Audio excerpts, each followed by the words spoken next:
Dentro do 10º Encontro Nacional do Terceiro Setor, em Belo Horizonte, Minas Gerais, conversamos agora com o coordenador nacional adjunto da Pastoral da Criança, Nelson Arnes Neumann, palestrante do painel temático que debateu sobre transparência e gestão profissional.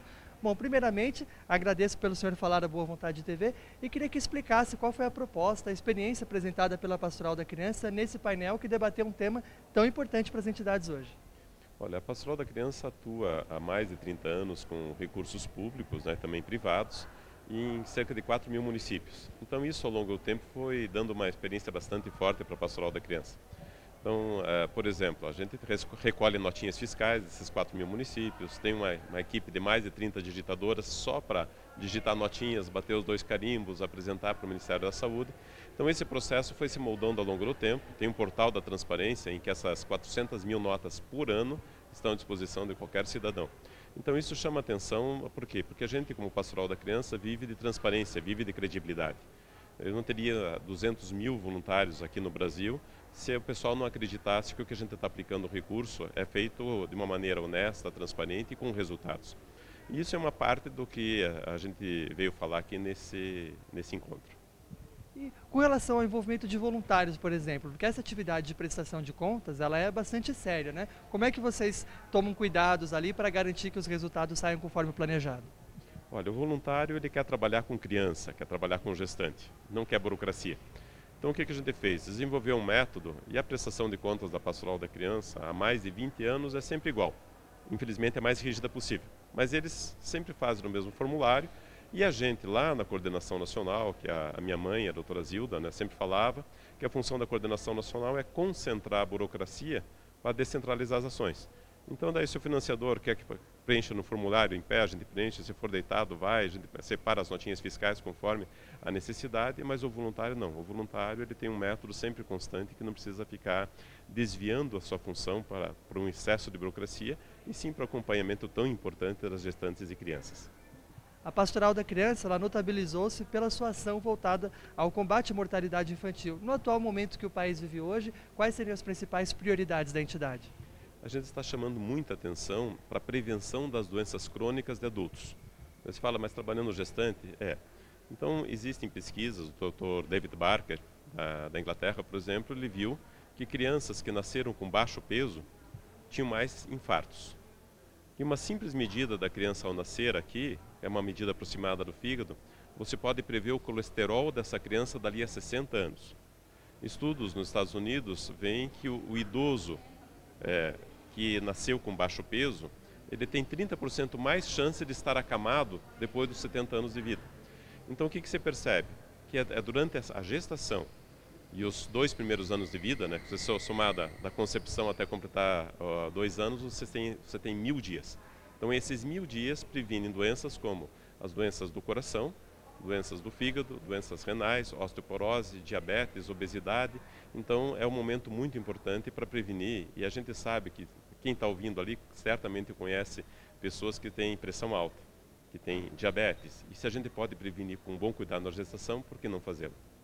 Bom, e assim como o soro caseiro, por exemplo, quais medidas simples que quem está nos acompanhando, seja com a sua família ou seja como voluntário profissional de uma entidade, deve observar para atuar dessa forma preventiva? Olha, no caso da gestante, quer dizer, além daquele cuidado de se alimentar bem antes da gestação, fazer um bom pré-natal, controlar a pressão, controlar a anemia, comer muito bem durante a gestação, não ter medo de engordar, porque o pessoal fala assim, não, eu ganhei 9 quilos na gestação. Você não ganhou nada. Quem ganhou foi o bebê, foi a placenta, foi a água, foi o inchaço que a mulher tem. E se a criança chega a passar fome na barriga da mãe, isso leva a essas consequências que eu falei da obesidade, diabetes e tal. Até o próprio fumo.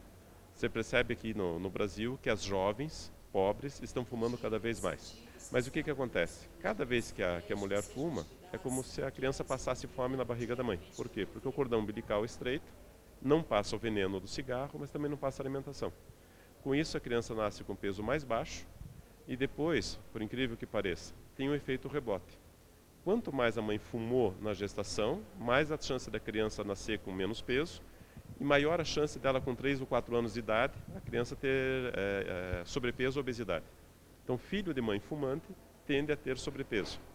Então, são esses cuidados, alguns mais complexos, o pré-natal, para a maior parte das mulheres é um pré-natal tranquilo, porque gravidez não é doença.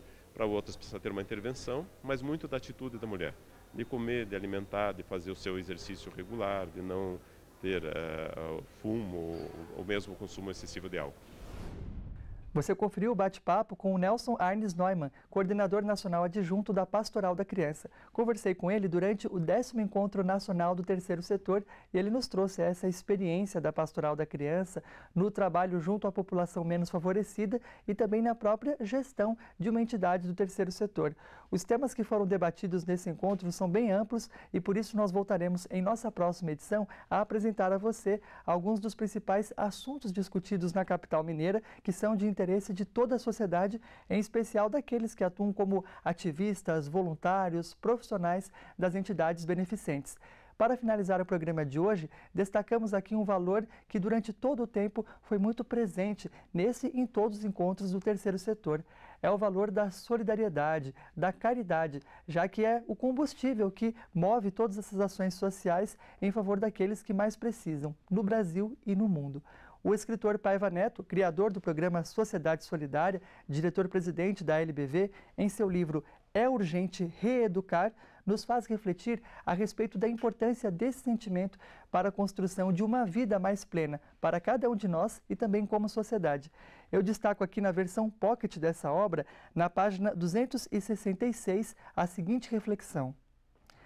A caridade é o centro gravitacional da consciência ideológica, portanto, educacional, política, social, filosófica, científica, religiosa, artística, esportiva, doméstica e pública do cidadão espiritual. De modo que, se o ser humano não tiver compreensão dela, deve esforçar-se para entendê-la, a fim de que venha a subsistir em sua própria intimidade pessoal.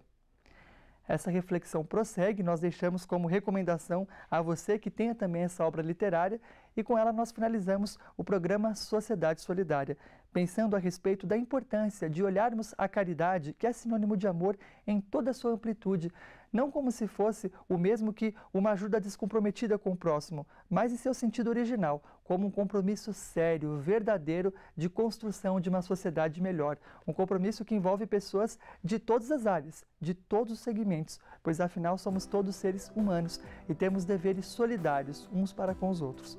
Com essa mensagem, nós finalizamos o programa Sociedade Solidária, agradecendo a você pela audiência e o convidando a acompanhar então a nossa próxima edição. Muito obrigado por ter estado conosco hoje e até o próximo Sociedade Solidária.